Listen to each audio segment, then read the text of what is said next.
to hit record. Well, welcome everybody to Sacred Segments, and good to have you all here. So my question was, one more time, what have you learned from adversity in the past? And I'm going to put that question to Michael. Oh, how far back can we go? Whatever you feel is relevant to now, you know. Well, what have I learned from adversity is the importance of being your true, authentic self. That's a big one. And more. I came out when I was 44, having been a good Catholic boy and been married for 20 years. And that was an enormous thing for me. But it was a horrible time in my life, but became now, I am my true authentic self. So that's wonderful. So out of the shadows, you literally stepped into the light and the truth of who you are.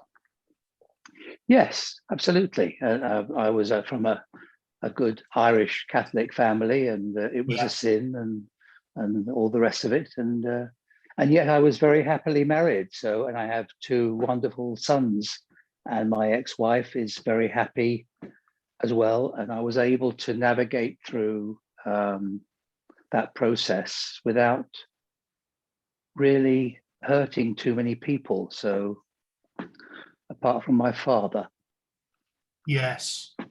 I walked a similar journey to you, Michael. I came out late in life, 15 years ago, was with a woman for 13 years. And, you know, it took me a year of therapy to sort of finally come to terms with what I'd done. And, you know, I wasn't happy with the word gay, you know, because that implied sort of being happy. And I remember walking down my local high street, and I had a sort of light bulb moment where I suddenly felt comfortable with who I was after struggling and battling. And, you know, it was actually a spiritual experience for me, because I was told that I had to be authentic and live in the truth of who I was, you know, otherwise I wasn't going to live. So I do identify with what you're saying. It's very powerful. Thank you for sharing that. Okay. Anna, what lessons have adversity taught you? Taught me everything. Wow. Wow. I've had a lot of adversity. Right. But it taught me how strong I am. Wow. And how that there's really nothing I'm afraid of anymore. Cool. I'm not afraid of anything except not having freedom. That's my only fear. Like, I'm not afraid of death. I'm not really afraid of anything. So it's made me really strong and able to take risks and do things that I need to do without coming from a place of fear. Not that I have no fear. I mean, of course, you know, sure. I'm normal, I'm human, sure. But I think I've faced a lot of fears that maybe the average person hasn't. I've been through experiences that the average person hasn't, and you know, and it's just made me just realize that it's similar to what Michael says, like maybe able to connect to my authentic self, to my essence, to know who I am. And at the end of the day, when you have nothing and everything's been stripped away from you or stripped away from you or lost, but you still have yourself, you know? Wow. You have yourself, and nothing can take that away from you. How beautiful. Nothing. And the word that's kind of ringing in my ears is bravery. and courage. You know, it sounds like you've really stepped into your truth and your bravery and courage as well. You know, I it's think lovely. so. I hope so. Yeah, I can feel it from you. There's a strength and there's a solidity. As with Michael, you know, there's a real sort of a calm surety, and that exudes, you know. And I think other people silently feel that energy. It's lovely. Thank you, Anna. That's Thank you. beautiful. Matthew, what have you experienced as adversity that has taught you something? Loving myself unconditionally for who I am. As a younger child, I had epilepsy, so Oh, wow. when I was younger, I had petty mouth seizures. The lights were on, but nobody was home, and being bullied because of that, and then being bullied because of highly sensitive, and then abused by family. And then the end of last year, I came out as bisexual. So just really loving myself for who I am sexually, but also loving who I am spiritually, because I am an empath, I am a psychic medium, energy healer, channeler, communicate with animals, and just being my true authentic self and owning who I am and creating healthy boundaries and just speaking the truth with confidence and speaking from the heart. That's so powerful, Matthew. That's really powerful and very humbling, because I imagine that, you know, being an empath and being a sensitive person, you know, I'm only imagining, I don't know, but I would imagine that you're often misunderstood and that not a lot of people get it, you know, and the people that do are the ones that need to find you, and they will naturally.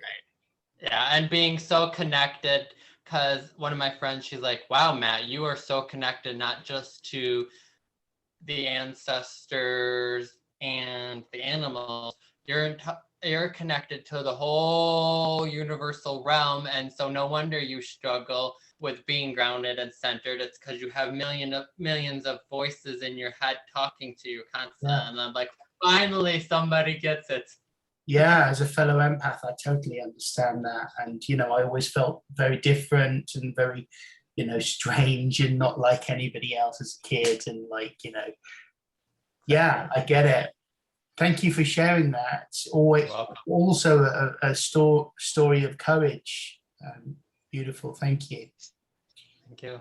Syra, I know that you've had some knocks in life and, you know, you've suffered loss, but what would you say has you know, has been your lessons from adversity? Well, following on from Michael and what you guys have been saying is I think it's important to be your authentic self. Yeah. Because I mean, I've been diagnosed with schizophrenia, and sometimes I wonder if I stop taking my medication, whether I'd still, you know, like whether I'd actually still have the schizophrenia, you know, like I obviously I don't want to get to a point where I have a relapse and then realize, oh, well, I still need to take my medication. Because I just wonder, because sometimes I just feel overwhelmed when I'm maybe too busy. And I basically, for me, I just know that I need to be more grounded a lot of the time. Right. But in terms of adversity, yeah, it makes you stronger because you have to kind of overcome it. But I don't know, I still struggle with certain situations. I don't think I'm being authentic, but then I feel like I have to do certain, like in terms of work, I have to do certain things and kind of fit into a mold, which is maybe not who I really am, and all that kind of stuff, really. I don't, but what did I write down? Yeah, I suppose that I feel that I can, well, I hope I have overcome difficult situations. Yeah. But I do worry that I'm not always being my authentic self, you know, like, especially in work situations, I think. Well, I think we're such diverse beings, aren't we? There are many parts to ourselves, and we're not just one thing. And there's this idea, I think it might be from the Buddhist tradition, but I'm not sure. There's this idea that we have the whole world within us, and that we are literally everything. So, when you said that you worry, I want you to not worry as much as possible, because there's another idea that I want to introduce to you, that worry is a negative prayer, and that's not what you want to be putting out into the world. You want to just be you, even if you are struggling in that moment where you don't feel authentic, there is a better feeling place that you can go to. But I want to ask you another question, Saira. How do you ground yourself?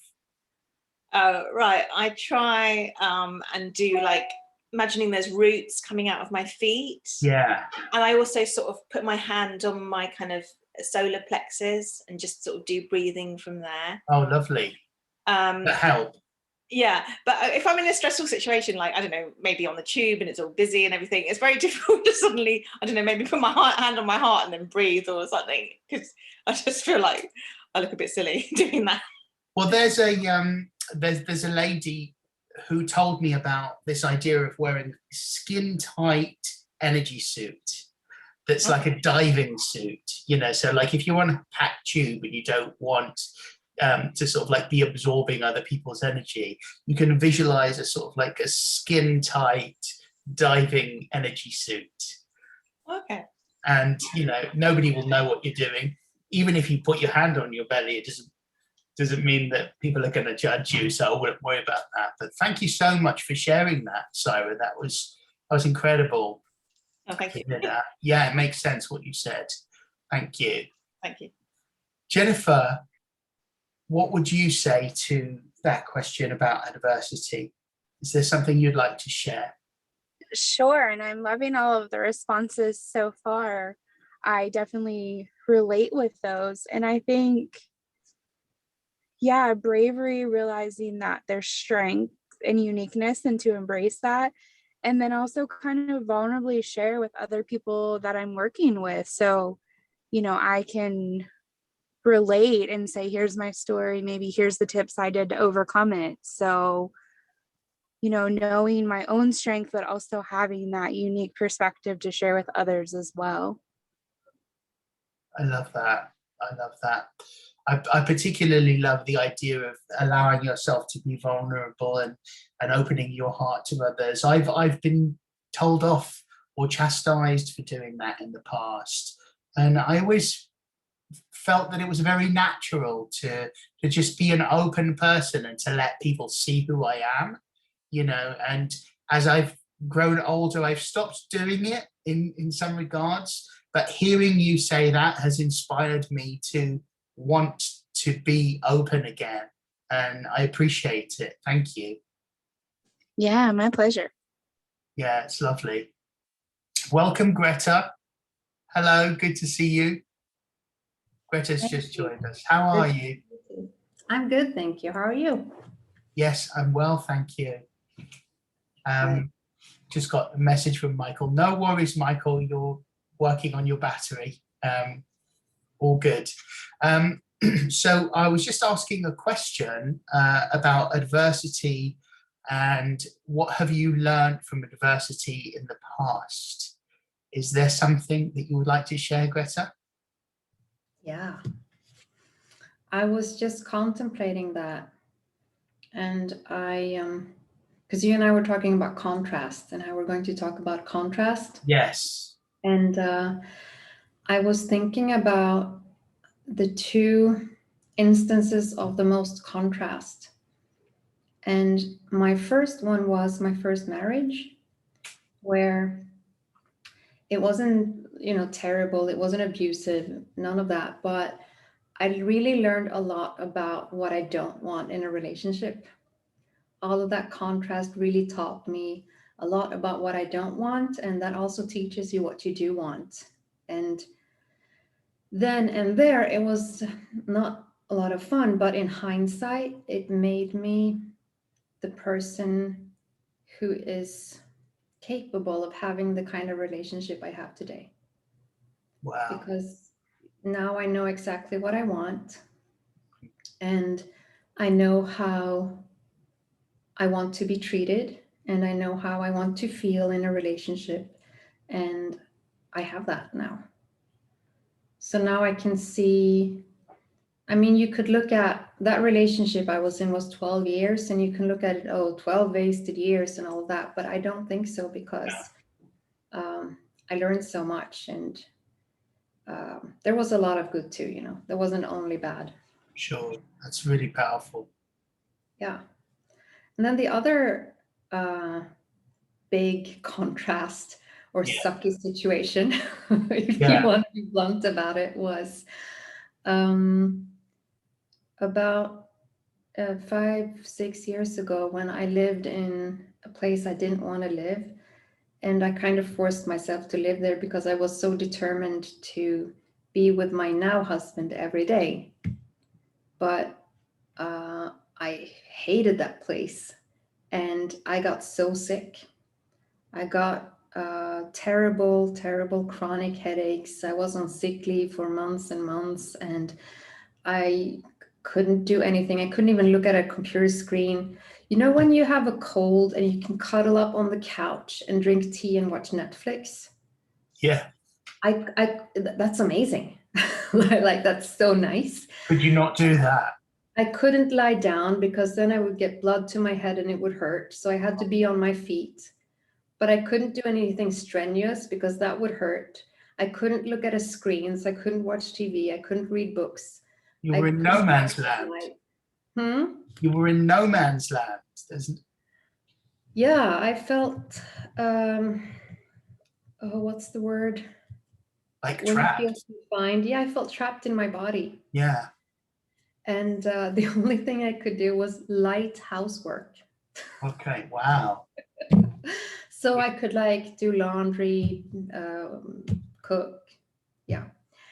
And from that situation and from that intense desire to heal, I learned about energy healing. Wow. Yeah. So it was literally like a road that took you to this place. Yeah. That's incredible. Yeah. Isn't that amazing that we go through all of these experiences, and when we're struggling and having a really difficult time, there's actually like a really profound lesson in there for us to learn. Yeah. But thank you for sharing those, Grete. And I'm going to ask Deborah as well, if you would like to share, if there's something relating to this question that you would like to share. Well, as everyone's been so open, thank you everyone as well. It's so lovely to hear everyone's stories. Makes you feel more open, doesn't it? Yeah, I mean, I suppose it was my relationship with myself. When my mum died, I overtrained at the gym, and I got a big burnout where I couldn't walk or talk for 3 months. Like, I literally had to walk incredibly slowly anywhere. And then that was like 2007. And then since then, I've had slight sort of something where I can get triggered energetically, where it gives me a little bit of fatigue, and I have to be very careful. And that's kind of got me into what I'm doing, because I knew that it was something about energy. I knew it was something about feeling a bit detached, but I'm still on this journey. It's pretty much, I've got a good relationship with myself now, but there's always more, isn't there? What you're talking about actually reminds me very much of the pandemic, on a global scale, and how it's literally forced the world to slow down and to stop and look within, and cut away everything that you knew as your previous reality, and just figure out what's really important to you. What is it that really matters to you? And to do that, which is exactly what you're doing, which is lovely. Yeah. Yeah. Being Well, more connected. Yeah. be more connected, exactly. Mm. Before I hand over to you, Deborah, I just would like to just talk about briefly the course of the evening. So I'm going to hand over to Deborah in a moment, and hopefully you will introduce yourself and your work and guide us through your talk. Also, after Deborah, I'm going to ask GRETHE to speak about contrasts, and then I'm going to hand over to Jennifer to do some clearing work for us with SRT. So thank you everybody for being here. It's lovely to connect with you, and it's always a pleasure. And with that, I'm going to hand over to you, Deborah. Thank you for being here this evening. Very good. It's 7:30 as well, so it's a good thing I was early. And yeah, thanks Michael for coming as well, Michael Keegan. So yeah, I have got some slides because yeah, my brain stops working about this time, so it helps. But I also did a webinar on Tuesday, and I produced these beautiful slides, so that will be something to look forward to. And yeah, we're going to be just before I go onto the slides, because when you go onto the slides you can't see people, so I want to kind of just get some kind of interaction.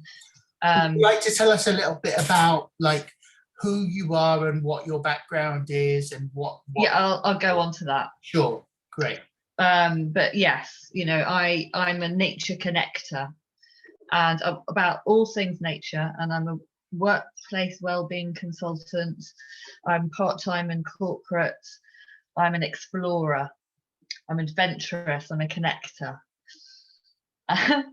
And yeah, make things happen person kind of thing. And yeah, I just discovered the power and the magic of water, and I want to share about my story and what I've learned, not as a kind of like, you know, a preacher or a guru, or, you know, this is a training or anything like that. It literally is like my water story, and there might be something that we all take from it in some way. You know, I know everyone's at different parts of their journey with water as well, and so I thought it'd be better just to like share my own story, and I'll tell you, you know, we'll talk about water related to our body and our health, and we'll talk about yeah, I'll tell you in a minute because it's got a slide on it. But yeah, I just wanted to know, just like with water, you know, it's a relationship. This is what I want to talk about. And so in terms of water, we could be at different stages. It could be, if we think about a relationship, it could be flirting, it could be curious, it could be committed, if you know more about water, or like me, infatuated, that I'm in love at the moment. And this is why I want to go and tell everyone all the time.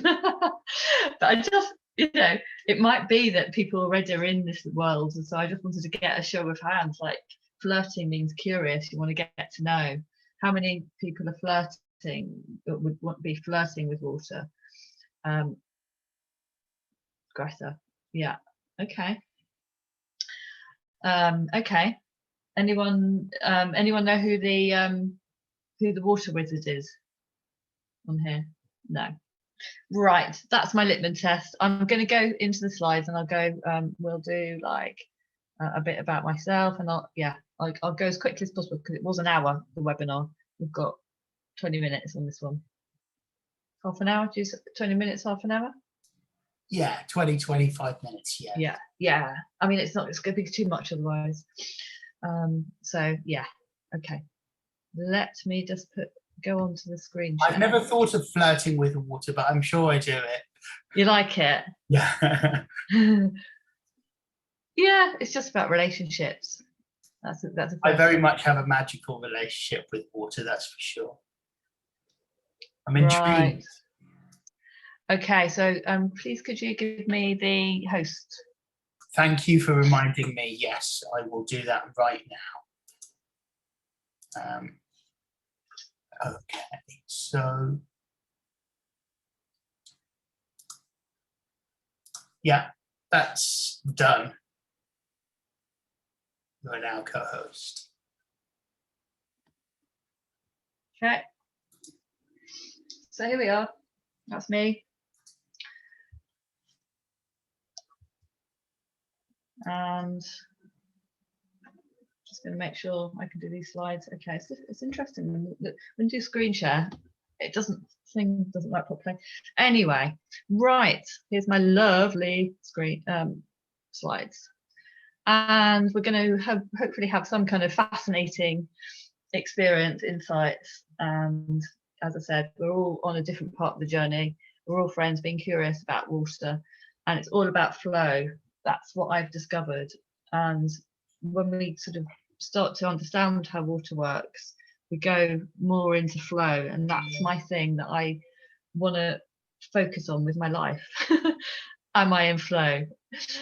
Because yeah, I think that's probably, you know, the answer to everything, to be honest. And so we're just going to, as I said, talk about my explorer's journey as an explorer, so that we open your eyes and see water as if for the very first time. So Michael, you'll know that's invitation. When you are a forest bathing guide, we often say, open your eyes and see nature as if for the very first time. So we're going to do water today through my storytelling, and really it's all about how that we can really treat water as you would treat yourself, so we can flow and flourish and become a force of nature. Force of nature is my sort of tagline. And so we're going to talk about me, my story, what it is to be like, what is healthy water consumption, how it relates to our bodies, what relationship we have with our environment and how water affects it. All about the subtle and energetics of water and Dr. Emoto's work, and our relationship with water, and our future that we can all create with water. And so this is me. I am a nature connector, forest bathing guide, and I connect people, concepts, and people to nature. So I'm always a glue, and yeah, I've been reconnecting people to nature for a few years now, trained at the end of 2018 because I felt that if people connected, they'd care, and that was my way of sort of making a difference. And yeah, so that's how it all started.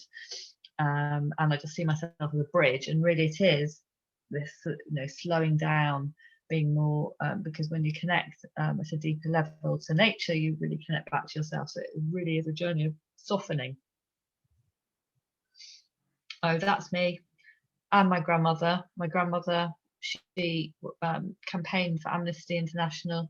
And my great-grandmother, who got put in prison by the Tsar because of protesting against the Tsar, handing out leaflets in the Russian Revolution.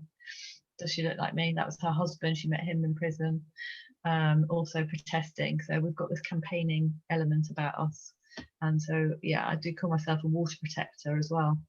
And on this journey, like anything, when we're kind of reconnecting back to nature, you know, remember, you know, this sort of, we have a bit of guilt, and so sometimes we have to have some tools to go through this journey.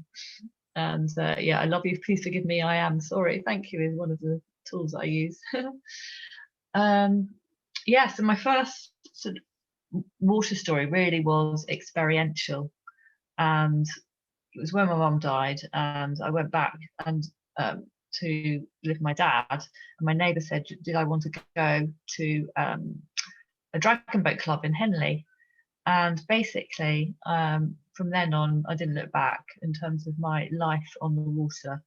And I've always I spent 2 years, I became secretary of the dragon boat club there, and it was just such a healing journey, spending as many hours as I could on the water, especially in the evenings and early in the mornings when the water was flat and there was beautiful mist coming up from the water. It was so otherworldly, and it just made me realize, oh, what have I missed? You know, the river's always there, it's never going to go away, and this is what life is about. And just physiologically, everything, it just made me feel so good. And I always need to be near water, and I always have, yeah, I'm a member of the kayak club now, so I just feel so much more coherent when I'm in water and by the water. I'm sure you can relate. And yeah, just another sort of moment of sort of reconnecting was through my forest bathing training, and we went on a solo walk, and I looked down and saw some beautiful water droplets on the grass, and I just thought, oh my god, how beautiful is that? And the thing is, with beauty, it really can cut through you and crack you open, so that I just burst into tears, and I don't know why I did it. But I just yeah, beauty heals basically, and you know, nature can really bring you a lot of beauty. So yeah.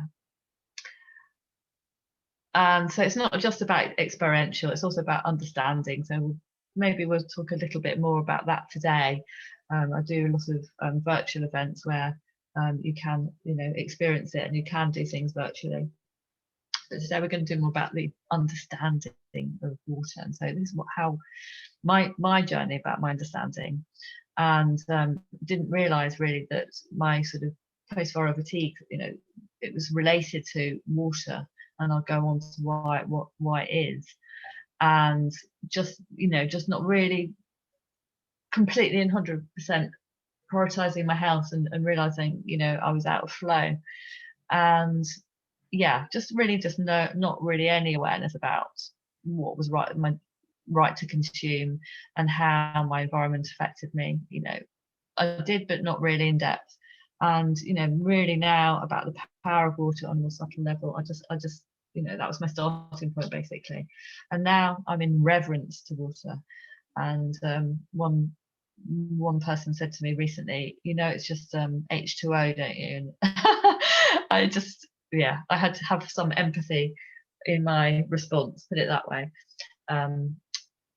Yeah, so reverence is the word really. And once you become reverent, it's like someone is handing you a torch for you to then bear, to shine a light to others. And that's, you know, I've had kind of a big reframe over the whole thing, because I really do think, oh, I can't go back.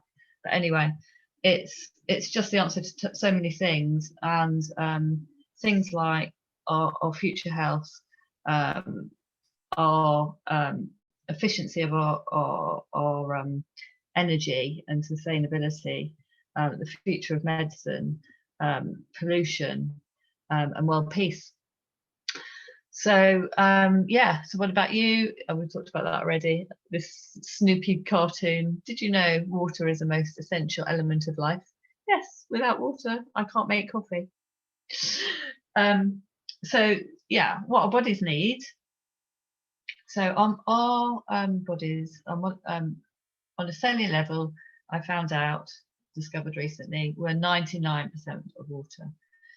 So yeah, in terms of our cells, and yeah, water is actually an essential nutrient. Yet 99% of the population are chronically dehydrated, and the main cause of disease and illness is dehydration, and only 2.5% loss in hydration really decreases our energy and efficiency by 25%. And that, I just love that slide, you know, that, you know, our brains are 70% water, so no wonder, you know, if we're not hydrated, we get brain fog. Or, you know, what about our lungs? You know, that's 90% water. So, you know, what does that say? And all these kind of symptoms, if you're dehydrated, I mean, you know, you name it, it's there basically. So again, a big eye opener for me. All aches and pains, lower back pain, low energy, longevity, poor sleep. Yeah, obesity, all sorts of things. So just a bit that I learned about what our cells need. So again, didn't know this, but I've in the last sort of few months I've sort of done a deep dive into how my body works. I kind of decided, a bit of a control freak, I want to be in control, have my freedom, and so I've looked into how my cells work more, and these are all the things that we need. And yeah, magnetic support was one of the things that I didn't really know, and clean, healthy, living water is another one. So the word living, what does that mean? So before I talk about that, what about what I was consuming? Tap water. I didn't realize that's a complete no-no. Full of toxins, and yeah, we are pretty under attack through the fluoride as well. Some authorities have got more fluoride than others. Fluoride can really affect your pineal gland. It can calcify your pineal gland, which can affect your intuition and your sleep, because it produces melatonin. And yeah, so you've got all these different sort of toxins plus the fluoride. And yeah, beginning of the year I heard that nationally they were going to put fluoride in across water nationally, and in the water sort of protector community this was a big uproar, and something that people are keeping an eye on at the moment. So in terms of physically what's in that tap water, it's not good. Although it's clean, it's obviously got like chlorine as well, and our body, which is made of water, absorbs chlorine. So yeah, if you look at it, when you have a bath, you're absorbing all this chlorine as well, which sorry sorry to ruin your bath. And yeah, energetically as well, there's lots going on that when you're drinking that water, what's going on, but I'll mention that again. And yeah, just the bottled water, obviously we know that it's actually dead water by the time it gets to you. It's not spring water at all. There's nothing living about it. And of course the bottle, it's you've got the plastics, and yeah, it's expensive as well, so yeah, this is about how it's all about how the plastics are impacting the planet and the seas. And I think, yeah, one of the things that startled me was, I think it's 1,500 bottles of water, plastic bottles get deposited in the sea every second.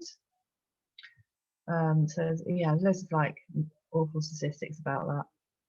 And the real problem is the disconnection. We have forgotten we are actually from the forest, from nature, and because we used to know how to work with the land and water and understand things at a very deep level, and now we've lost it completely, and that's the cause for all disease and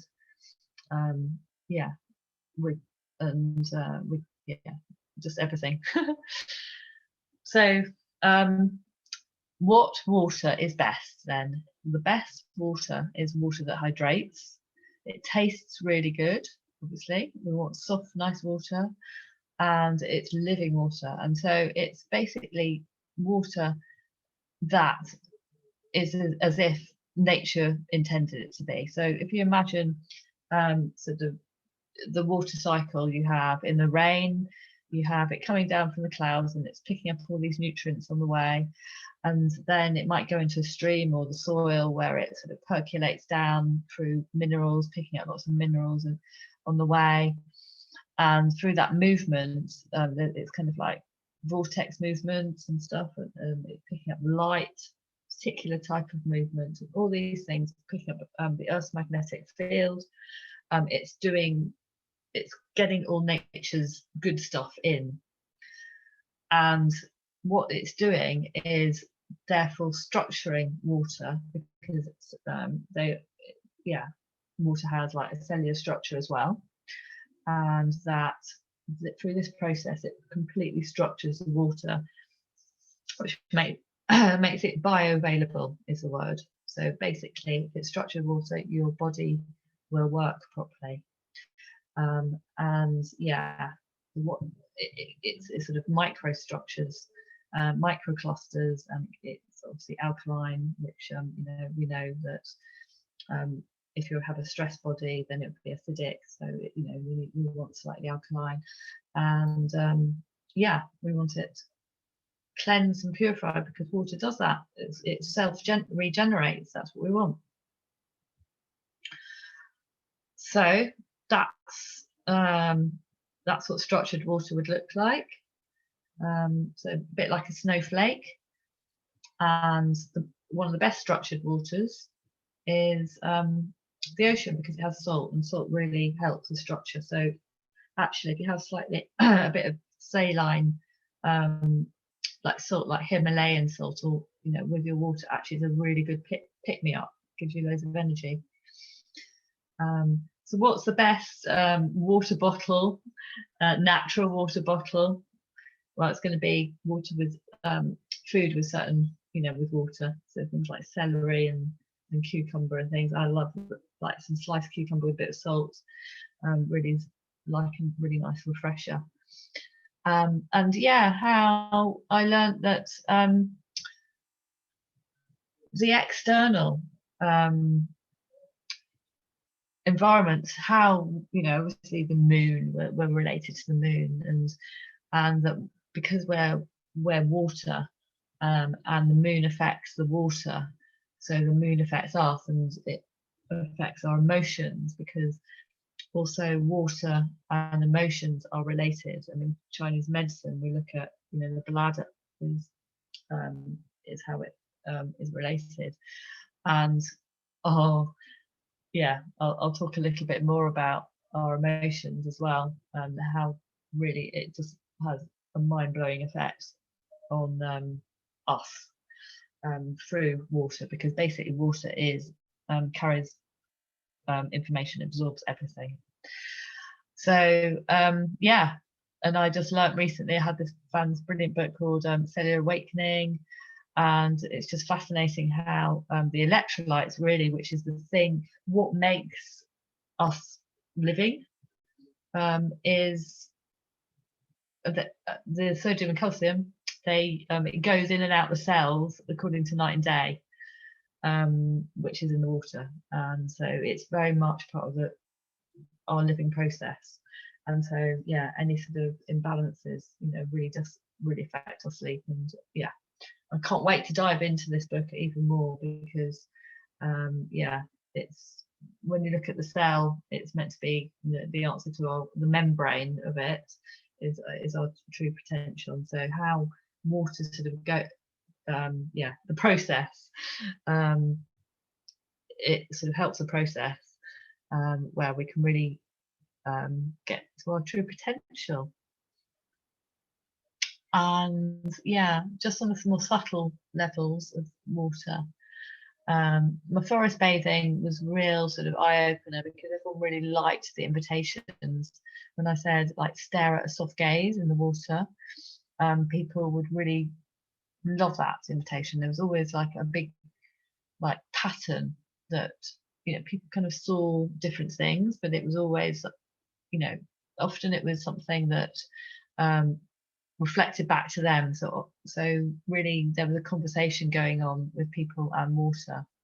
And there's also, like, energetically, we're very connected with different waters. So you're connected with where you were born. The water is where you were born, and that's why it's good to stay local, kind of thing.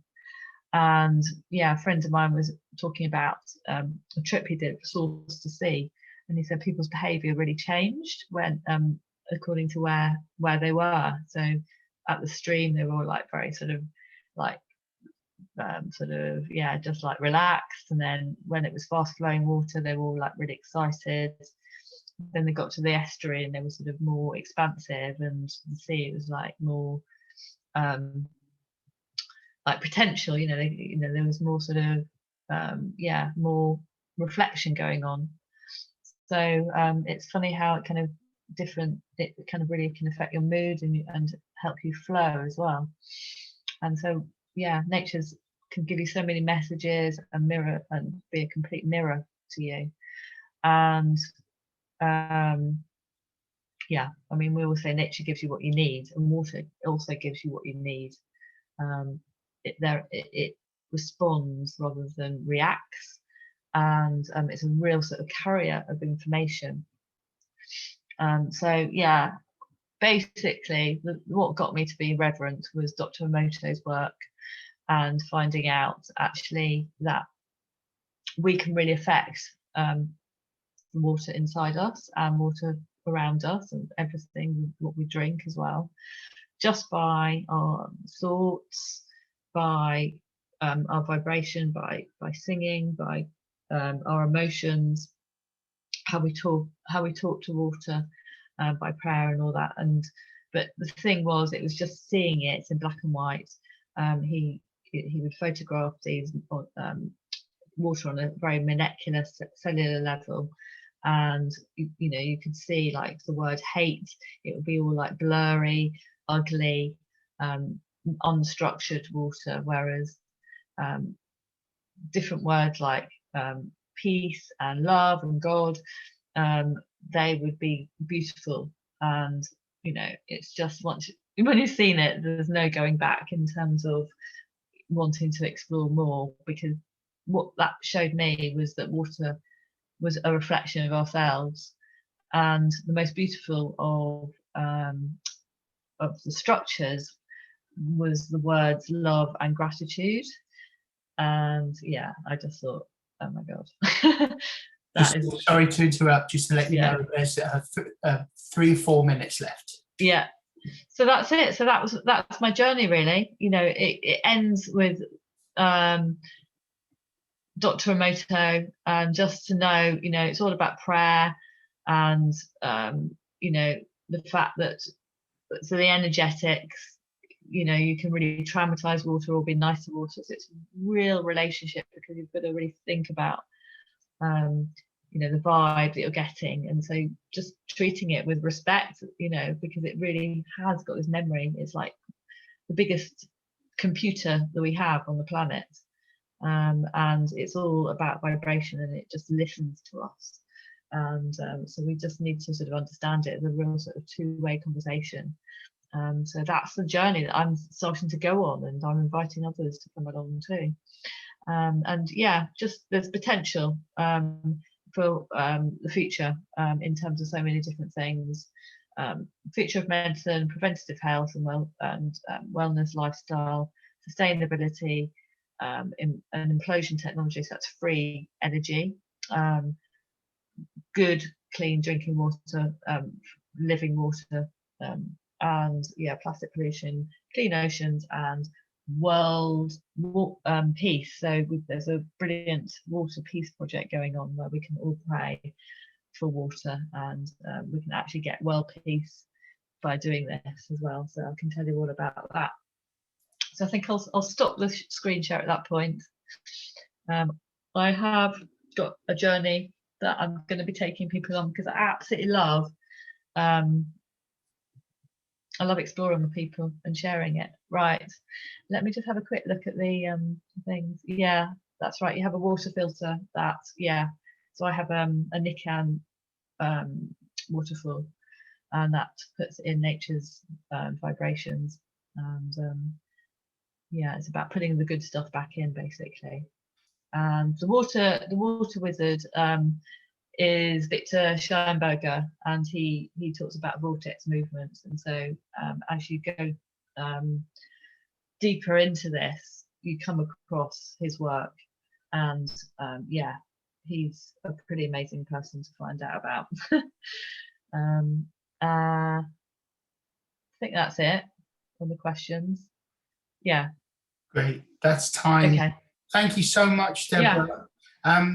Does anybody have any questions for Deborah regarding everything that she's spoken about? Yeah, so it's GRETHE, it's a Nikan water filter. I can put in all the details. Yeah. if people want to contact you to learn more, how can they find out about? Yeah, so my journey and everything is, I will put it in the group, if that's okay. And also I can put in my contact details. I can give you my email address. Yes, you're going to type it in, yeah? Yeah. Thank you. And yeah, I'll put in a few links in here if that's okay. Absolutely. Yeah. So what that's brought up for me is that, you know, I've always had a very powerful connection to water, and I knew that I was happier living near the water. And if I don't get regular visits to either the sea or go and see the water in some way, then I get upset. I get really upset. You know, would anybody else like to share their experience or you know, thoughts about water? I was just going to say, I actually went to a beautiful lake today, and yeah, I really connected with water. Yeah. And talking about the glint or something, just the sunlight on it, it's so lovely. I love that. Yeah. And actually, I grew up by the sea, so even though I live in London now, you know, it's like have that wanting to go back to the sea, I guess. Yeah, so I think you have to be really conscious about doing that, you know. Yeah. Be nice to ourselves. I'm going to the sea next week. Yeah. Intentionally. So can I say something? yes, please. Yeah. I'm from Manhattan, which is an island, so I grew up surrounded by water and needing to be by the water. And after 4 years of living in a landlocked place, Seville, Spain, I just couldn't take it anymore, and I had to move by the sea. I just had to. So I feel what you were saying, Deborah. Absolutely, it's so important to connect with water. And if I don't see it on a regular basis, I get upset. Just like you said, I get actually upset. I get depressed. I like, I have to be by the water. Yeah, and it does just affect us. We're very, very connected to it, and it makes us feel so coherent, and yeah, because we're so connected to it.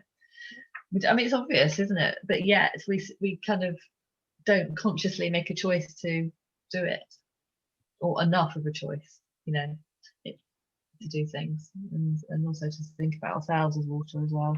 Be nice to ourselves. You've raised some really very interesting and profound observations there, Deborah. Thank you so much. And, thank you. I also look forward to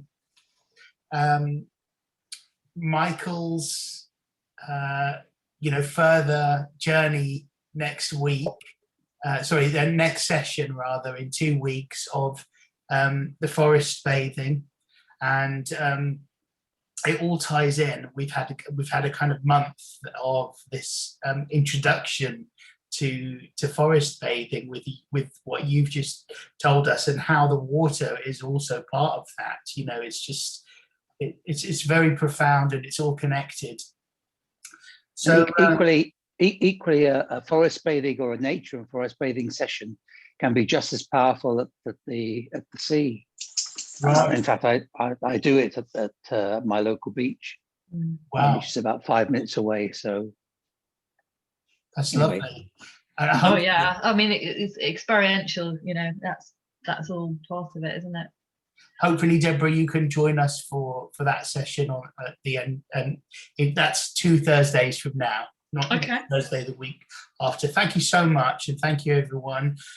With that, bearing the time in mind, I'm going to now hand over to GRETHE. Thank you, GRETHE. Thank you, Deborah. All right, thank you, Alexis, and thank you for asking me to do something different today. I love how the way you ask questions and the way you challenge me to do this, it makes us all think, and it makes us all, I don't know, take score. It makes us think about things we haven't thought about. It makes us think about what we want, which is, my opinion, is some of the most important things to think about. It's what do you want? What do you want to feel? What do you want to do? How do you want your days to be? What's your perfect day look like? So yeah, thank you. We are going to talk about contrast, and I do encourage you, Alexis, to chip in if you want to add something to what I'm saying, and everyone else to do the same in the chat or put your hand up, and please co-create this segment on contrast with me. I came in late, so I didn't get all your answers to Alexis's question, but we're going to talk about the value of contrast. Why is contrast beneficial? And knowing that contrast is beneficial, my goal would be to get to where I can actually appreciate the contrast in the moment, as opposed to when it's over. Ideally, that would be amazing. And sometimes I do. My best example is when I'm driving and I take a wrong turn. And then my thought is, okay, I have a core belief that I'm always safe. I took a wrong turn, which means I'm not going to be at that place at that time, which could have been the wrong time. So the universe is keeping me safe by redirecting where I'm driving. So whenever I take a wrong turn, I'm grateful that I'm safe. So that's the way to actually appreciate contrast in the moment. I mentioned to you my two biggest instances of contrast earlier, and I've been thinking about my experience of that contrast of being in that first marriage and how much contrast I needed to take action. I spent a year making the decision to leave and actually leave. And I've been wondering why. And one answer is energy level. My energy level was constantly low. And my receptivity to messages was also very low. And I think these two are connected. So I kind of needed a lot of contrast. What really woke me up was what I would almost call opposite contrast, because my ex and his family are very dramatic. There's so much drama. There's so much drama. And we were together for 12 years. And so to me, and we met when I was 18. So to me, I thought that was normal. I thought everybody was so dramatic, and I thought everybody was fighting, and I thought, so then for my 30th birthday, I was going to have a big party. So I saved money for that. But instead, I went to Peru because my friend was doing a 6-month backpacking paragliding trip in South America by herself. And I decided to come see her in Peru.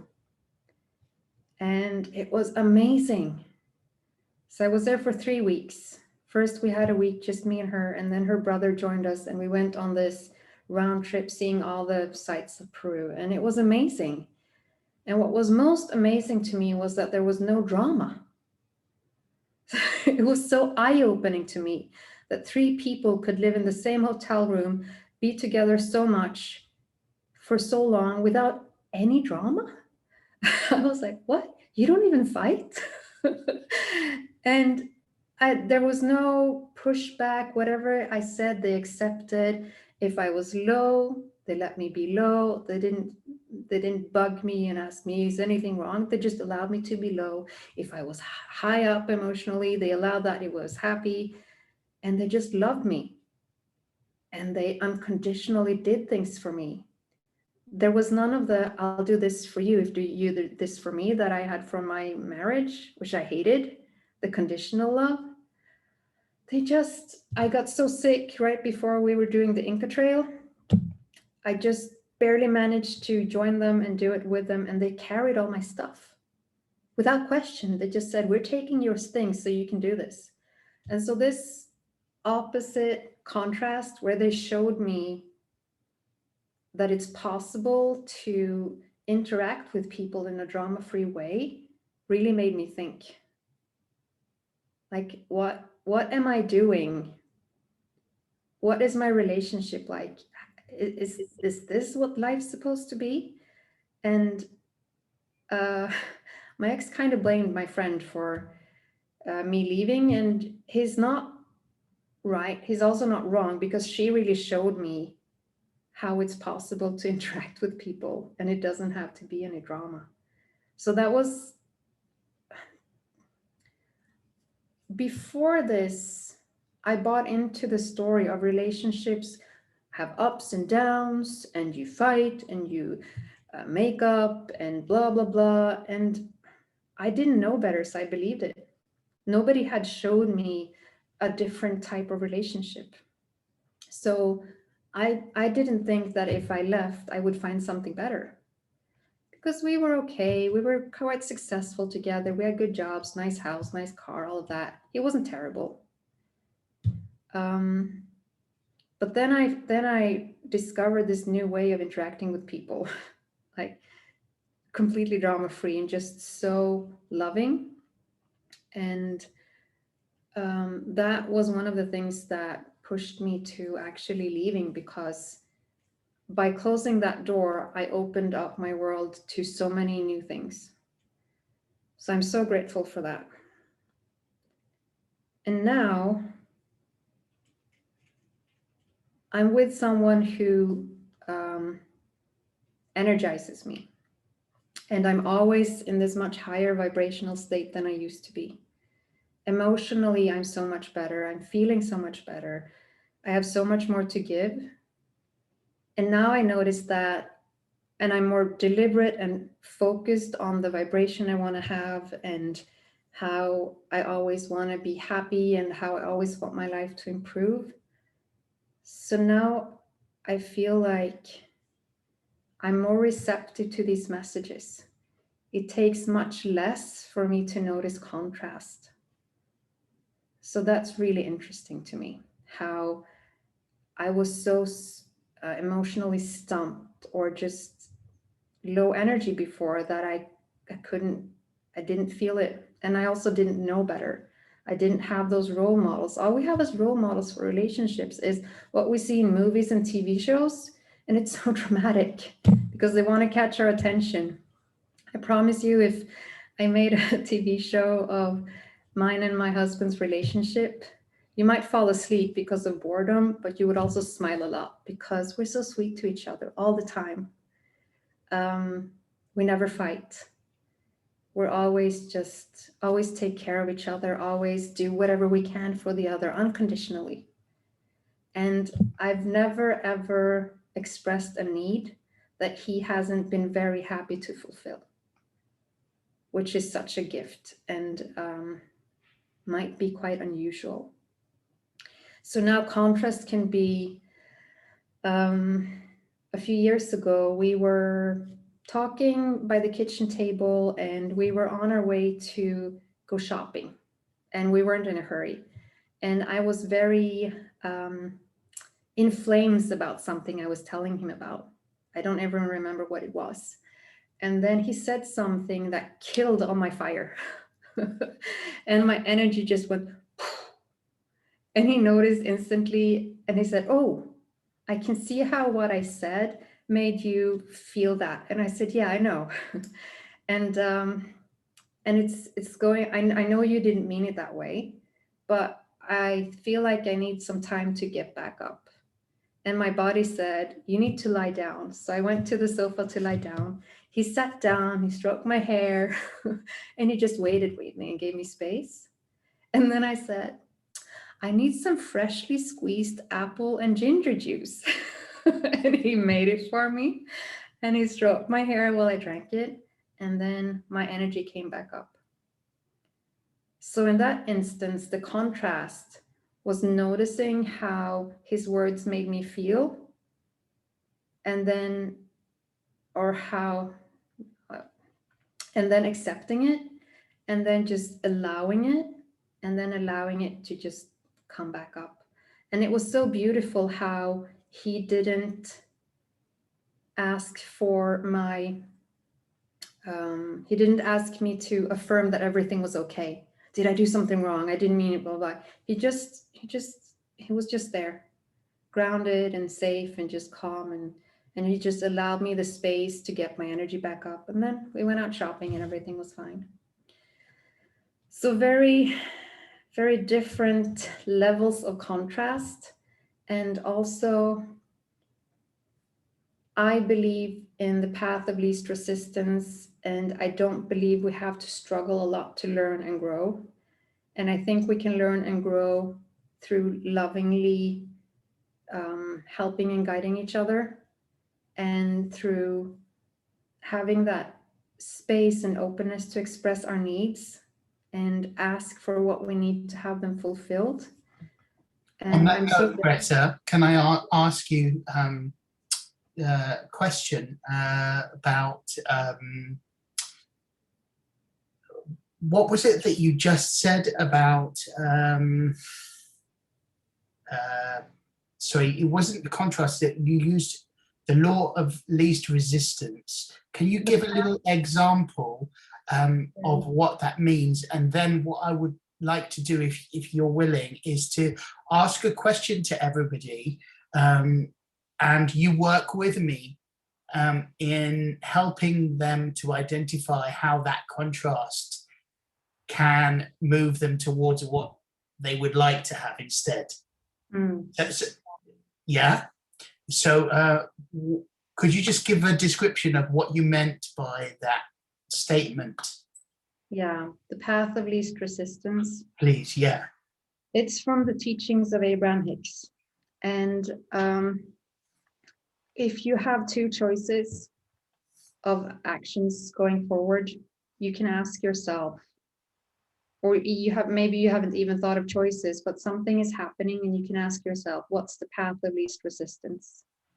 So I can give an example. My ex's family had this wonderful cabin where we used to go, and over dinner they would have conversations, and they would have discussions, and they would misunderstand each other, and drama. And I felt like I was the only person who understood everybody's points of view and what everybody was saying, and I wanted to help. And I did in the beginning, and I only got shit for it. They didn't appreciate it at all. So then the path of least resistance for me was to lean back and be quiet. So sometimes doing nothing is the best option. Yes. People like their drama, don't they? It's like they want it, it's theirs, and they must have it. You know what it is, Alexis? You know, I'm a biologist. Right. So drama creates a certain chemistry in your body. Oh, yes. It's addictive. Yes. It's very, very addictive. Drama, news, all of that creates addictive chemistry in your body, and it's familiar, and the body likes familiar, and it likes that chemical rush.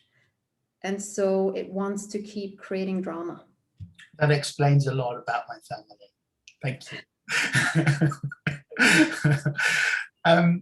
Okay, so thank you, Greta, for explaining how we can identify contrast. I want to bring it down to the personal level now. And it's a similar question to what I asked right at the beginning, but there's a slight difference. So what negative or challenging circumstance is transpiring in your life at the moment that you want to share? And, you know, don't feel obligated. Anna, would you care to share something? Yeah. Well, I was saying today was kind of a challenging day. I've been having a lot of trouble sleeping. And I mean, that's like kind of a lifelong thing, but it was really bad last night. I didn't sleep at all.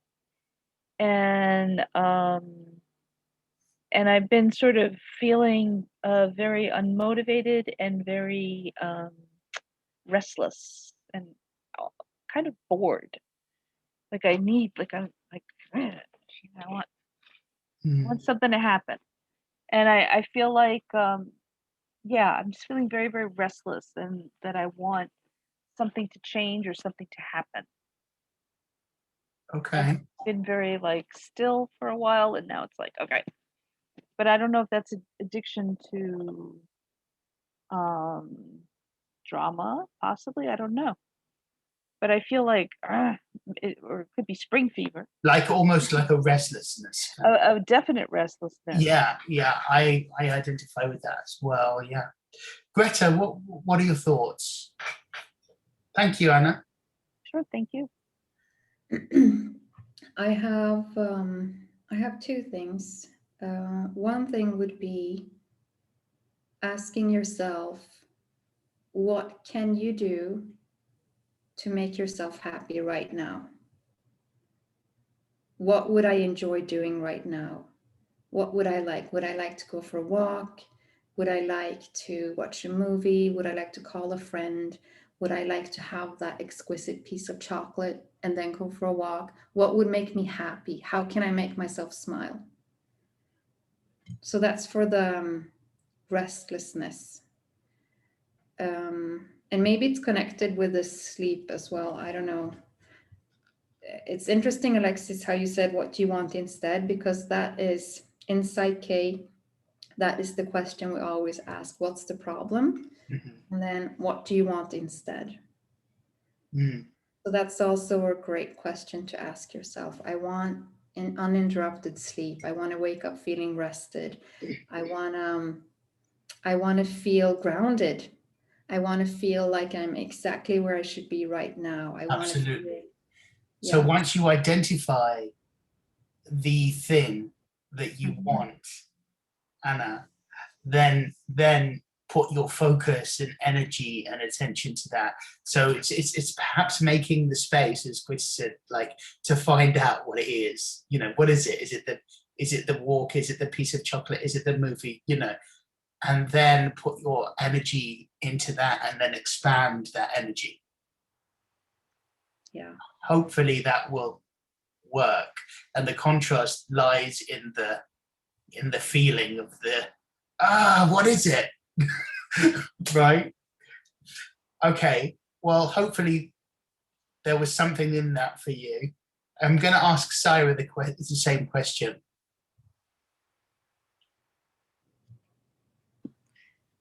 Yeah, I was just going to say what Greta said was amazing, because made me cry.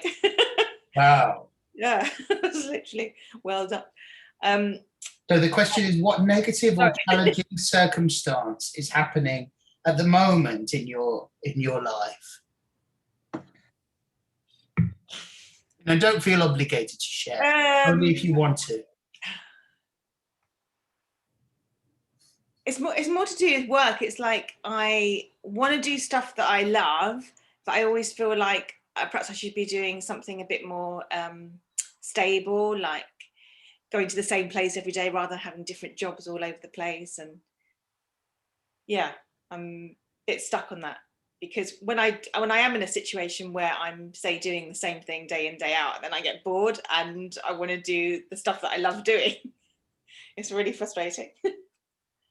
So if I'm conflicted, I think I'm interesting. So stability and freedom. Yeah. Is what I'm hearing from that. What do you think, Greta?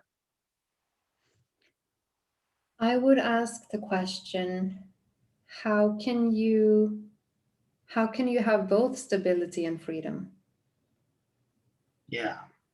And every day ask yourself, what would make me the most happy today? Because the thing is, your point of attraction is your thoughts plus your emotion. So if your thought is work and the emotion is boredom, you're going to attract more boredom about work.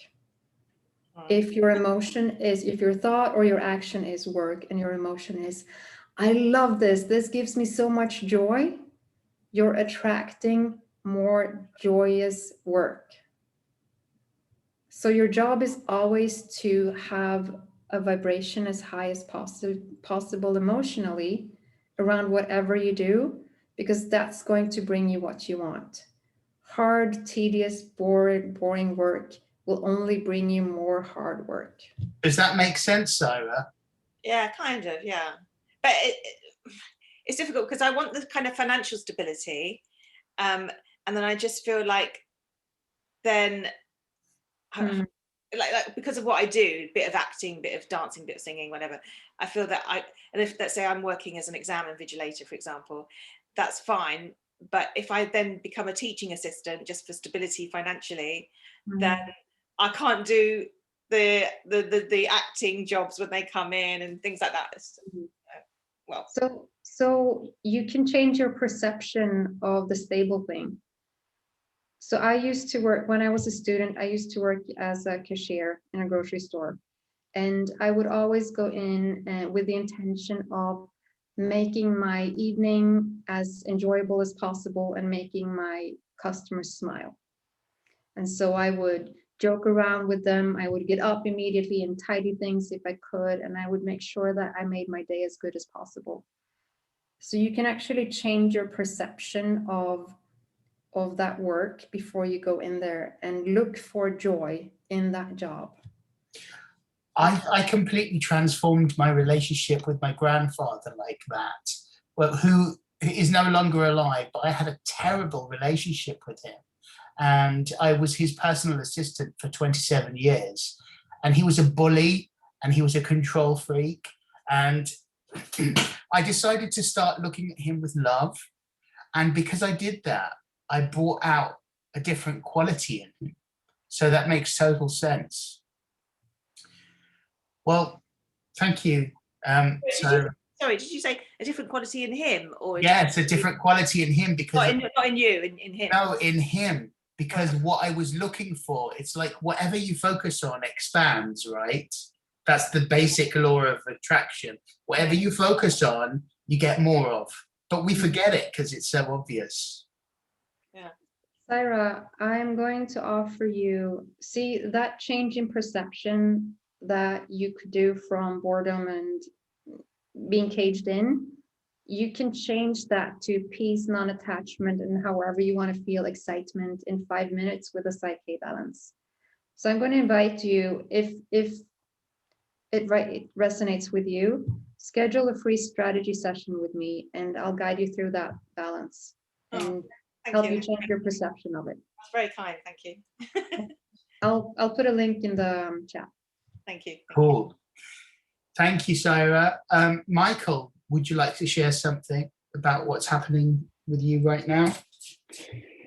Yeah, before I do though, I was really, what Greta was talking about, drama, really resonated with me because it reminded me of a model that I've used in the past with my coaching clients called the drama triangle by Stephen Karpman. I don't know if anybody has heard of it. It's basically that we can get sucked into this, what's called the drama triangle, by playing one of three parts, okay, either a persecutor, a rescuer, or a victim. And we start in one place and we can get sucked in dealing with people with those in those different roles and shift suddenly from persecutor to victim and victim to persecutor, and the only way is to extricate yourself from it. And I thought about also what you said about contrast, that there is a contrasting model to that, which instead of a persecutor be a challenger, instead of a rescuer be a coach, instead of a victim be a creator. So and that's called the empowerment dynamic model. So anyway, I might put that, I can put that on the note. So it's called the Drama Triangle by Stephen Karpman, worth a read. Thank you. As for myself, my partner, who I don't live with, he has his own place. We spend a lot of time together, but he has his own place. He is going through a period of high anxiety caused by his work. And he's had a number of months off work over the last year. And this is the 4th time he's been off, and he's going back on Monday. And for this, I've done as much support as I can. I'm feeling a bit drained from the process. I've been helping him with techniques, with a bit of cognitive behavioral therapy and etc. And as much as you can when you're close to somebody like that. But it's drained me of my empathy. And as a result, we had an argument a few days ago, which is cleared up, but it was quite a profound argument, and that's where I am at the moment. Thank you for sharing that, Michael. What are your thoughts, Greta?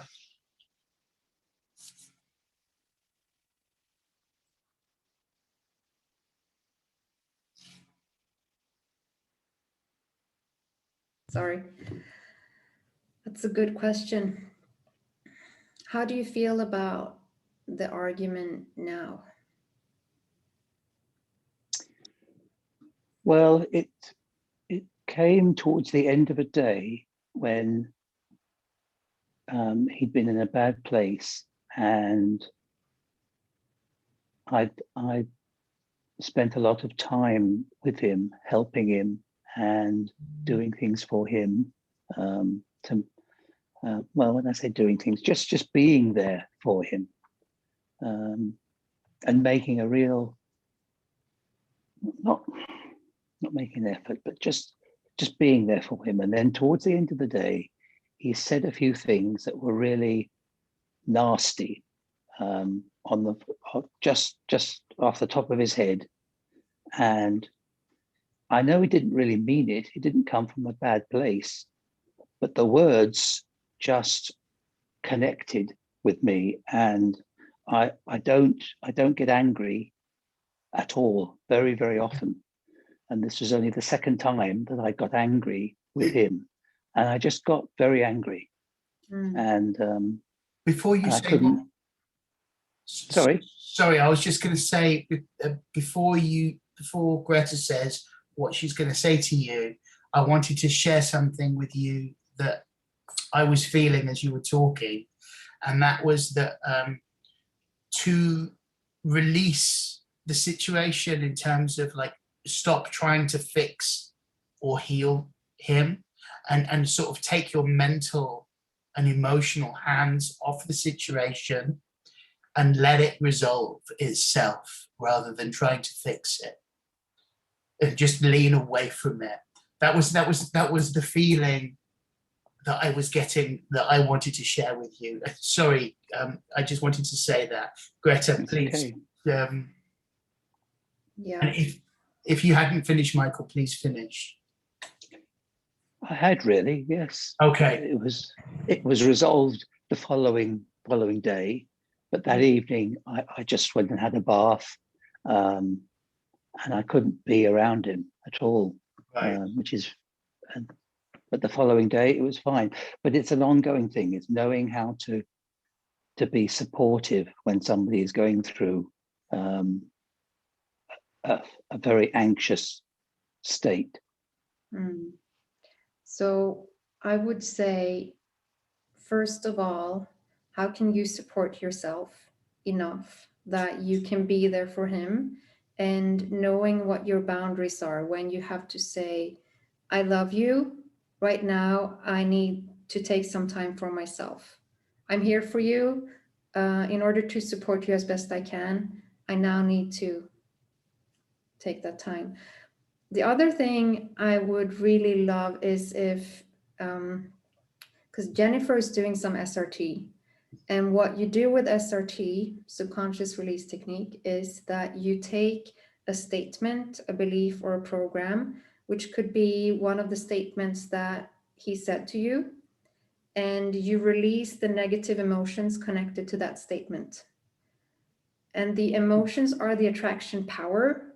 So when you do the process of SRT, you leave the statement completely neutral or powerless or without attraction. So as long as you have negative emotions connected to those statements and you think about them and you feel that, they attract more to feel like that about to you. So a really, if Jennifer wants to, and if you're willing to share those statements, then she can clear them and just leave them neutral. Isn't that right, Jennifer? Yeah. So you can think about it if you want to put them in a chat or whatever you want to do, but it's a great way. Another thing you can do that we do with emotion code, the emotion comes up, we ask if we need more information, we release the emotion with 3 swipes. And when the emotion comes up, you can identify, I'm feeling anger, I'm feeling frustration, whatever it is you feel, you can say, okay, I now choose to release it, and you can actually release it by the intention and those 3 swipes. You could also put in the chat directly to Jennifer just the couple of words that were charged for you, that she can say as statements when she does her clearing. But sorry. Okay. Yeah, I said it. I hope that was helpful. Yes. Okay. Thank you. Thank you for sharing. It's funny. It's funny how the words were on the face of it. They weren't derogatory words. They were just words that linked to the situation at the time that acted as a trigger, as a real trigger. Yeah. Well, words, they say, are powerful. The pen is mightier than the sword, as they say.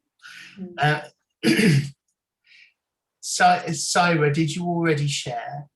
Sorry, forgive me. Yes, I did. Yeah. You did. Sorry, thank you.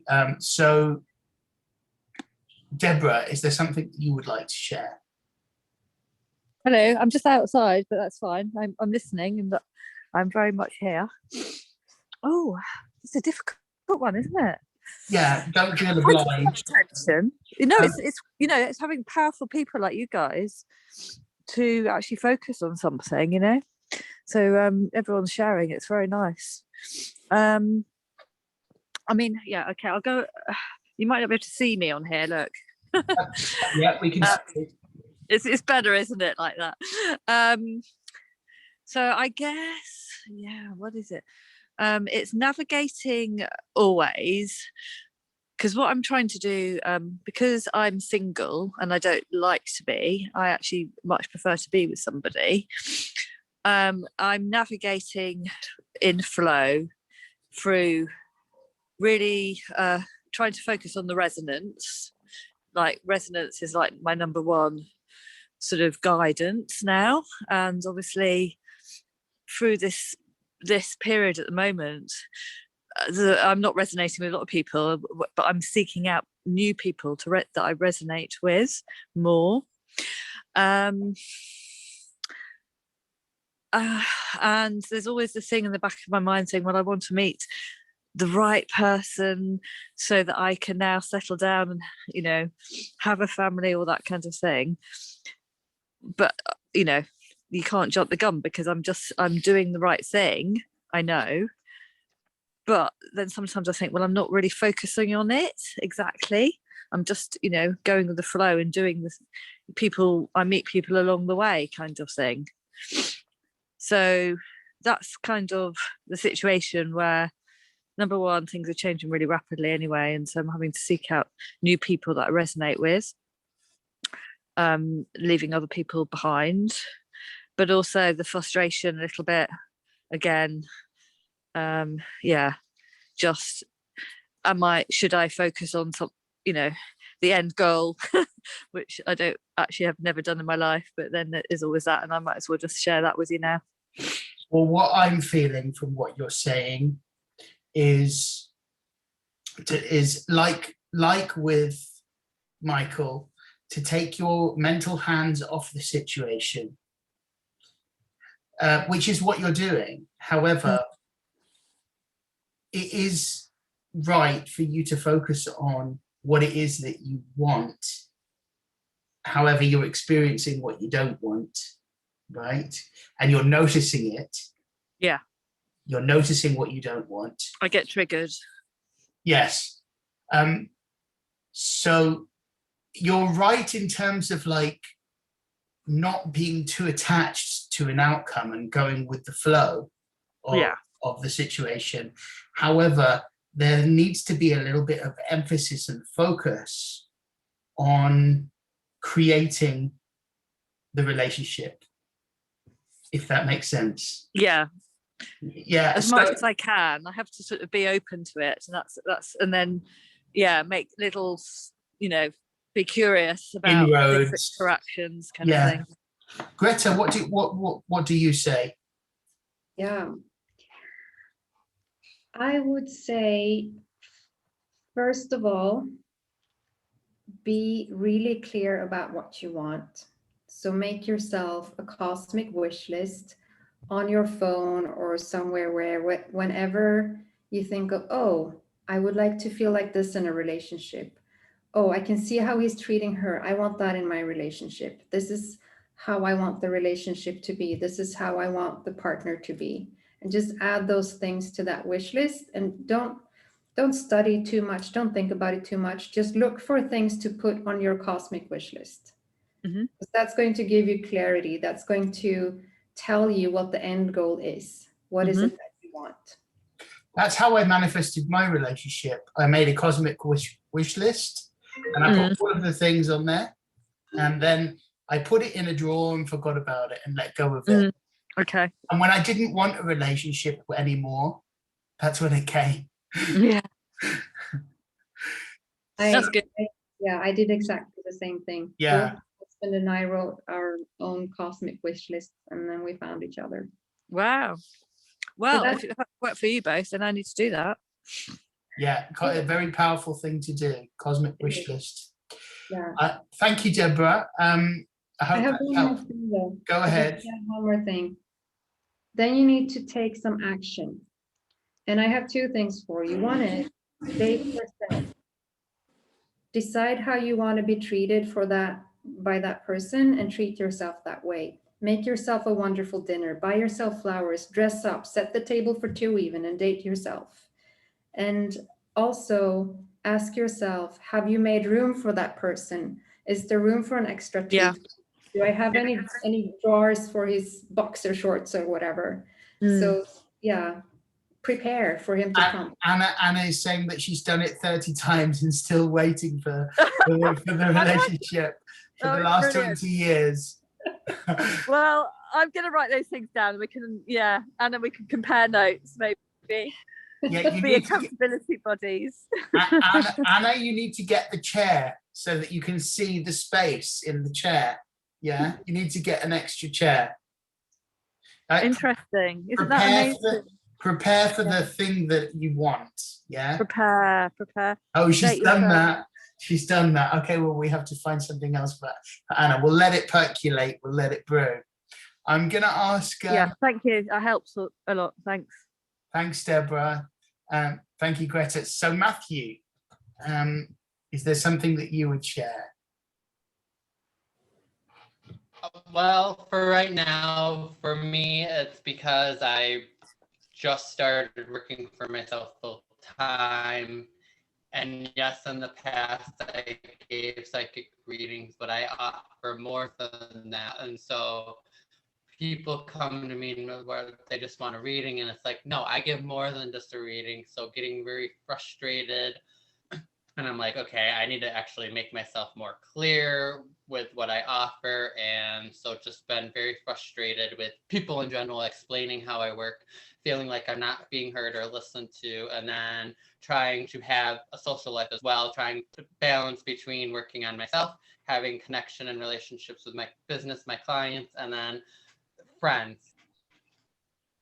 Okay. And then dealing with the family drama as well. Right. So having clarity, being heard, and being specific about what it is you want, and manifesting the right type of clients that Correct. need exactly your services, right? Like a vibrational match. Okay, thank you. Greta, any thoughts on this? Yeah, I would go to my favorite question, which is, what do you want instead? Right. Yeah. So Matthew, what do you want instead? So this is a question that you need to formulate and get very, very clear about, and then put your focus and attention on what it is that you do want. So you're basically feeding that fire, right? Does that make sense? You're feeding the fire of what it is that you want. And what you said about getting clear on what you offer is so, so important, because we love shopping. Human beings love shopping. So if you can present me with a menu of the different things you offer, and I can choose, like when you go to the spa, do I want this type of facial or that type of facial? What kind of massage do I want? Ooh, that's the feeling you want. So if you don't even know what you're offering, your clients aren't going to know. And if you want, I can give you a very practical thing, which is my business coach, spiritual business coach, has this free webinar that gives you steps to get that clarity. So I can, if you want, I can give you the link. I can put it in the chat to her free webinar, and you can follow that. And that's going to help you tremendously with defining your services. Yes, please. So we have 3 minutes, and I'm going to ask the same question to Jennifer and then hand over to Jennifer for her closing SRT. You're looking radiant, Jennifer. And Thank you. there's something that I wanted to say to Anna, which came into mind about why she hasn't been manifesting exactly what she wanted to. And it's, I urge you to examine your counter intentions. So what I mean by that is when you say that you want something and you're doing all the work, there's sometimes like an underlying counter intention, which is kind of vibrationally getting in the way of what it is that you want to manifest. Because you say that you want that, but actually you quite like the alone time and the privacy of just you know. It's like, do you really want what you're asking for? You know, so examine that. That's what I was going to say. Just that. Same question to you, Jennifer, if you would like to share. Is there something?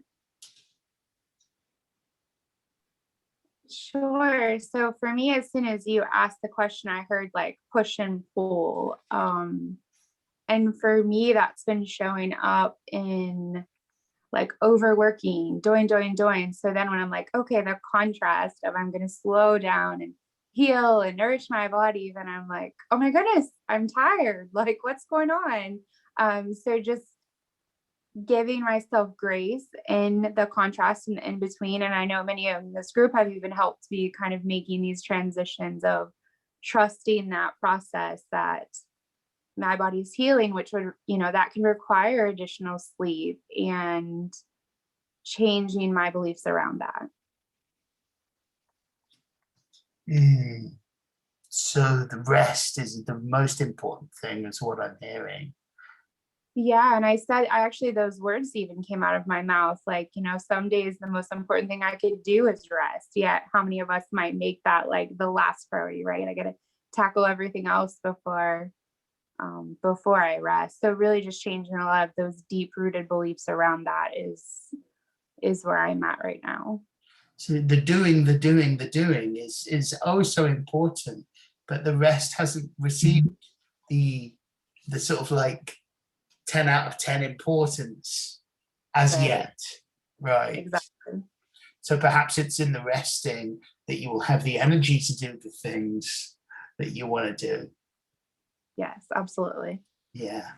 And not make it a pressure, you know, like, yeah. Right. Greta, any thoughts?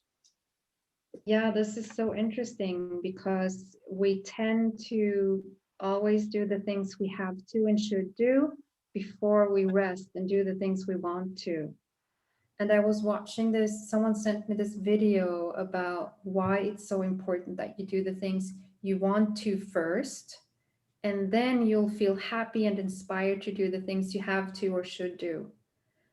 And it ties in with the rest, I guess, so switching it around, because if you have the fun first, you're so happy that you did it and you're so grateful to yourself, and then you're inspired to do the things that you should or have to. And if you don't even get around to them, maybe they weren't so important.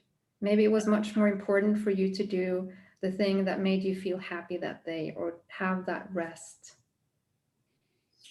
That makes sense. Thank you, guys. I'm aware of time, so I'm going to hand over to Jennifer now for the closing 10-minute session of SRT. Thank you for doing this, Jennifer, and thank you for your contributions, everyone. Absolutely. Thank you so much. I'm really excited to share. I was kind of taking notes and filling into kind of some of the common themes as we were all talking. So if anyone has anything specifically, again, feel free to put it in the chat and or even just for the sake of time, if you want to personally connect as well. So for those of you that haven't had a chance to experience, I just want to quickly touch on it. It's subconscious release technique. And again, just the power of the words that we're saying to ourselves or the words that others have said to us, of course. And again, that simplicity, but really the emotional triggers that come with it. So what I'm going to ask you to do is you can just get comfortable, whether you want to be off camera, on camera, just get comfortable. I'll prompt you to take a deep breath in and hold. I'll say a statement. You can just repeat it in your mind and then a deep breath out at the end. And again, there's no pressure. You go at whatever pace is comfortable for you. And I just, again, kind of collectively saw some themes and wording and emotions. So I hope this is very beneficial. Obviously, if I'm working with someone one-to-one, I listen to their exact wording. So as an example, like someone said, the right person, which of course we want to find that right person. But again, it was almost like triggering in their mind of like a right and a wrong. So again, just really that touching very, very specifically on the words that are unique for us and our experiences. So I'm going to be mindful of time here. I'll go ahead and get started. And any input, again, feel free to put in the chat. So let's get started. All right, deep breath in. I release all blocks in my heart chakra with what do I really want? Deep breath out. Deep breath in. I release all annoyance with drama. Deep breath out. Good. Deep breath in. I release all shame and guilt with denying myself what I really want. Deep breath out.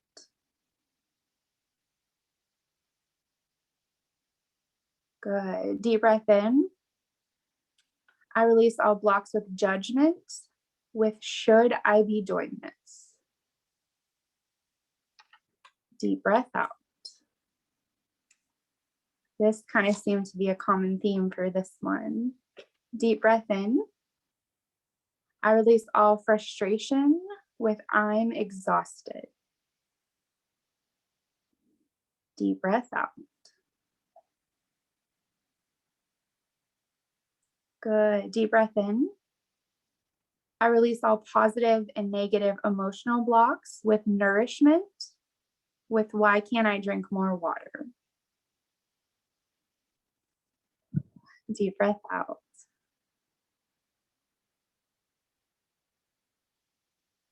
Deep breath in. I release all dread with making changes. Deep breath out.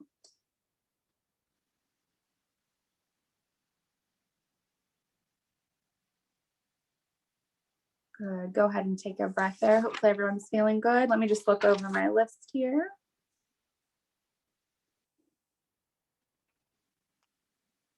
All right, deep breath in. I release all anxiety with what should I focus on? Deep breath out.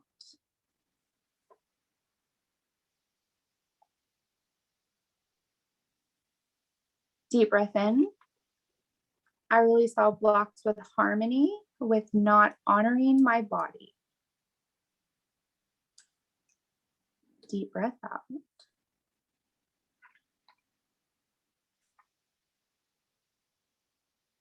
And let's do one more deep breath in. I release all punishment with speaking my truth. Deep breath out.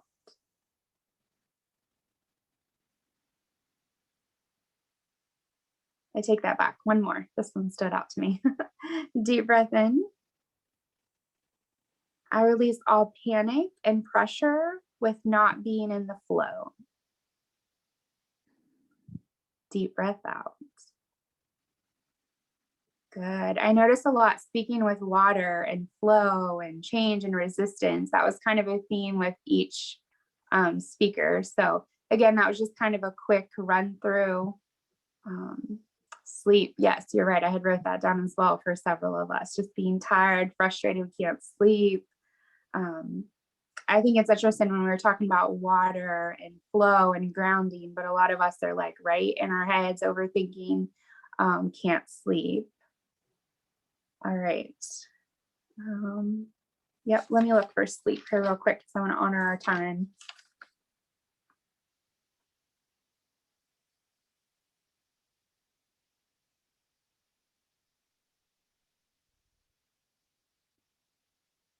All right, deep breath in. I release all overwhelm with why can't I just sleep? Deep breath out. Good. Deep breath in. I release all dread with I'm exhausted. Deep breath out.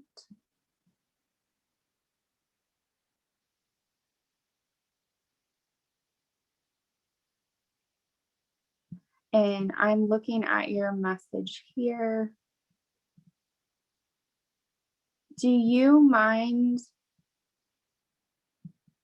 Michael, if maybe we chat individually, is that okay? Just so we can do the positive fill-ups? Okay, because I want to honor that heaviness of that and not rush something. Okay.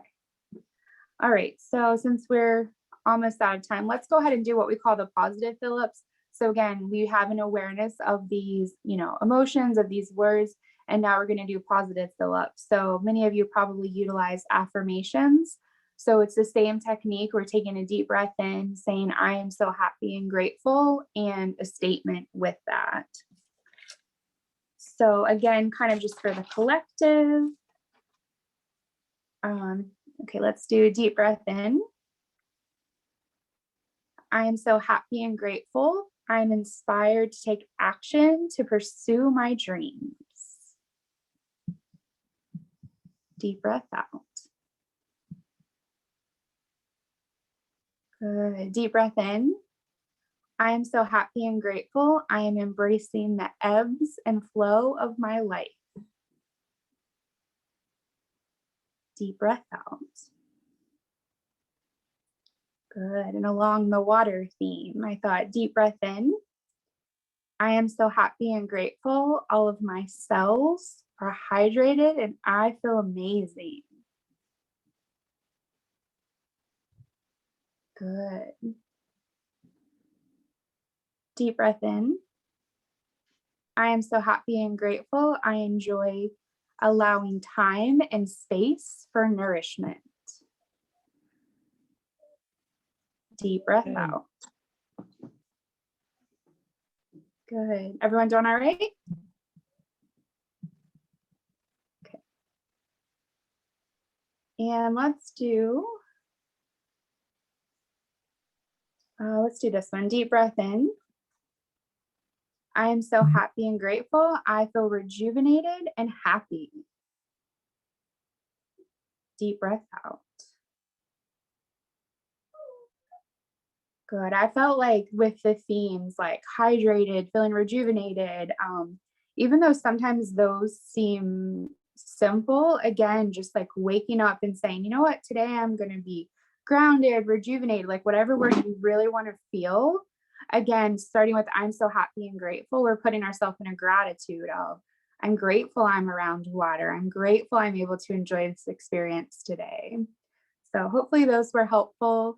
Thank you so much for asking me to be a part of this. And I'm honored to be around so many amazing people in this group. Very, very pleased to have you. It was beautiful. Thank you so much. And if you guys want to put something in the chat so you can connect regarding the state clearing for Michael, then please do that now before I end the call. But I want to just leave you all with an affirmation, as well as gratitude for your participation. And it's a very simple affirmation, and that is the loving angel in me recognizes the loving angel in you. Simply that. So with that, thank you everybody for your participation tonight. It's been beautiful, and we touched on some really complex and deep and painful but powerful subjects. And thank you for your honesty and for your transparency. I appreciate and love you all. Thank you.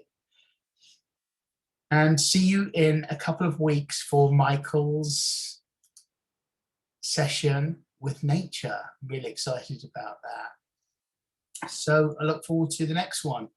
See you all then. Thank you, everybody. Good night. Thank you. Good Bye. night. Thanks so much.